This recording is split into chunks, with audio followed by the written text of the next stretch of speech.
मैं मंजीत ठाकुर आपको सुना रहा हूं प्रेमचंद की लिखी कहानी जुर्माना। ऐसा शायद ही कोई महीना जाता कि अलारखी के वेतन से कुछ जुर्माना न कट जाता।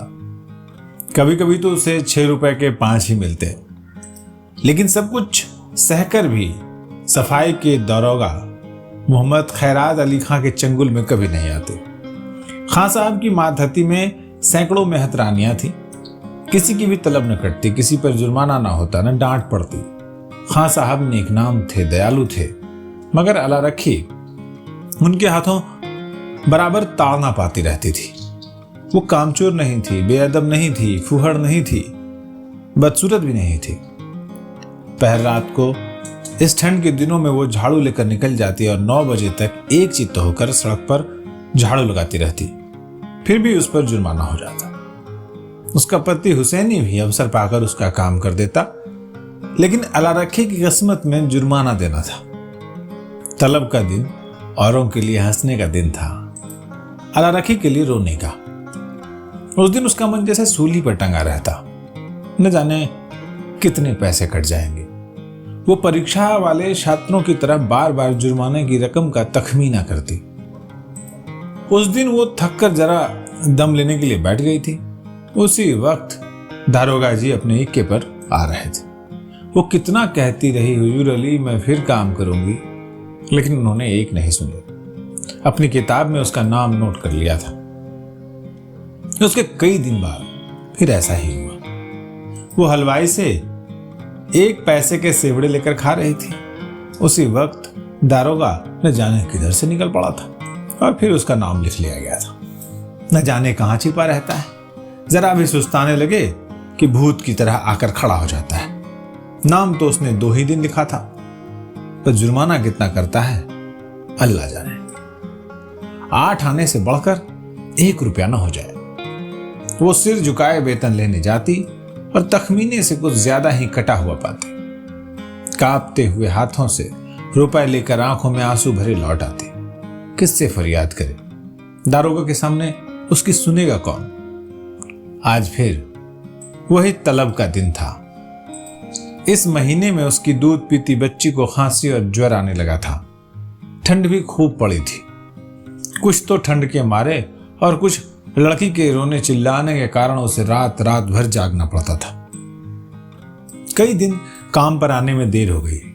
दारोगा ने उसका नाम लिख लिया था। अब की आधे रुपए कट जाएंगे।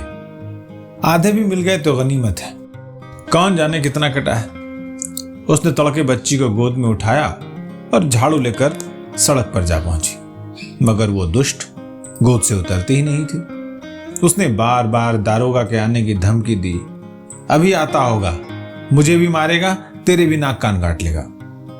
लेकिन लड़की को अपने नाक कान कटवाना मंजूर था, गोद से उतरना मंजूर नहीं था। आखिर जब वो डराने, धमकाने, प्यारने, पुचकारने किसी उपाय से नहीं उतरी, तो अलारखी ने उसे गोद से उतार दिया और उसे रोती चिल्लाती छोड़कर झाड़ू लगाने लगी। मगर वो अभागिनी एक जगह बैठकर मन भर रोती भी नहीं थी। अलारखी के पीछे लगी हुई बार बार उसकी साड़ी पकड़कर खींचती, उसकी टांग तले पड़ जाती और फिर जमीन पर लौट जाती और एक क्षण में उठकर फिर रोने लगती। उसने झाड़ू तान कर कहा, चुप हो जा, नहीं तो झाड़ू से मारूंगी, जान निकल जाएगी। अभी दारोगा दाढ़ीदार आता होगा। पूरी धमकी मुंह से निकल भी नहीं पाई थी कि दारोगा खैरात अली खां सामने आकर साइकिल से उतर पड़ा। अलारखी का रंग उड़ गया, कलेजा धक धक करने लगा। या मेरे अल्लाह, कहीं इसने सुन न लिया, मेरी आंखें फूट जाए। सामने से आया और मैंने देखा नहीं। कौन जानता था आज पैरगाजी पड़ा रहा है। रोज तो इक्के पर आता था। नाड़ियों में रक्त दौड़ना बंद हो गया। झाड़ू हाथ में लिए निस्तब्ध खड़ी रह गई। दारोगा ने डांट कर कहा, काम करने चलती है तो एक पुचिल्ला साथ ले लेती है, इसे घर पर क्यों नहीं छोड़ाई? अलारखी ने कातर स्वर में कहा, इसका जी अच्छा नहीं है हुजूर, घर पर किसके पास छोड़ाती? क्या हुआ इसे? बुखार आता है हुजूर, और तू उसे छोड़कर रुला रही है, मरेगी या जिएगी?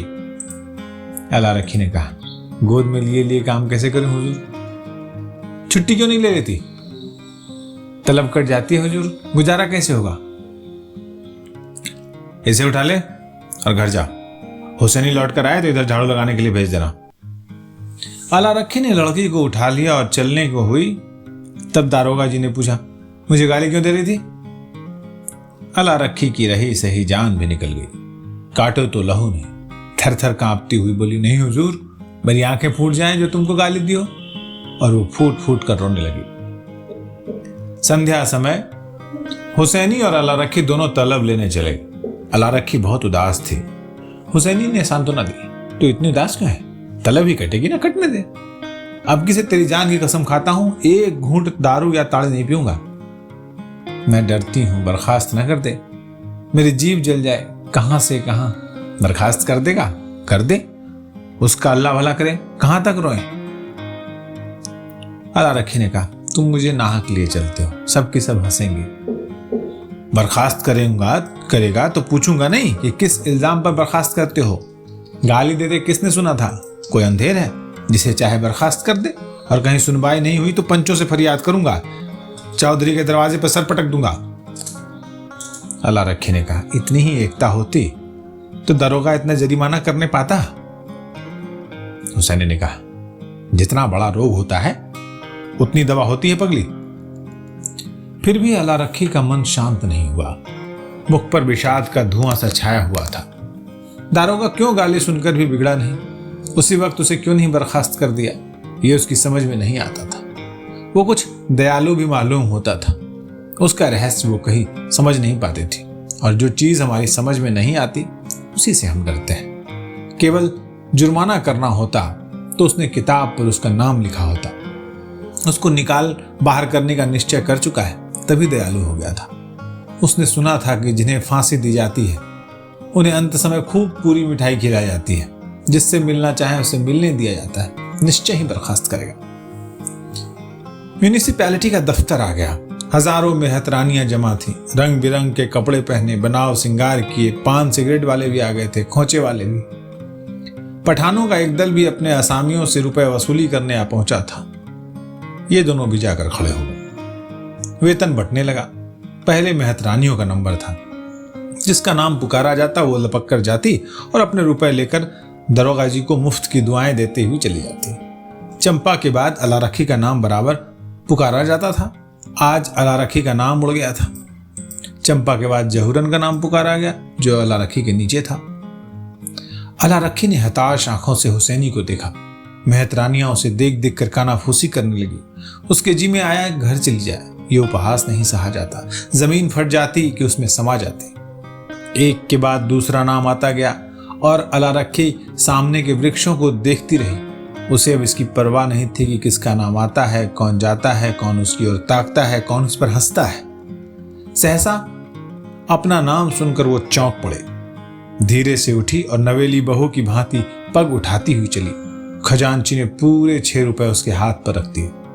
उसे आश्चर्य हुआ। खजांची ने भूल तो नहीं की। इन 3 वर्षों में पूरा वेतन तो कभी मिला नहीं, और अब की तो आधा भी मिले तो बहुत है। वो 1 सेकंड वहीं खड़ी रही कि शायद खजांची उससे रुपया वापस मांगे। जब खजांची ने पूछा, अब क्यों खड़ी है, जाती क्यों नहीं? तब वो धीरे से बोली, ये तो पूरे रुपए हैं। खजांची ने चकित होकर उसकी ओर देखा और पूछा, तो और क्या चाहती है, कम मिले? कुछ जरिमाना नहीं है? अला रखी ने हैरत से कहा। खजांची ने कहा, नहीं, अब की कुछ जरिमाना नहीं है। अला रखी चली, पर उसका मन प्रसन्न नहीं था। वो पछता रही थी कि दरोगा जी को गाली क्यों दी। आप सुन रहे थे प्रेमचंद की लिखी कहानी जुर्माना, और ये आवाज आप सुन रहे थे मंजीत ठाकुर की।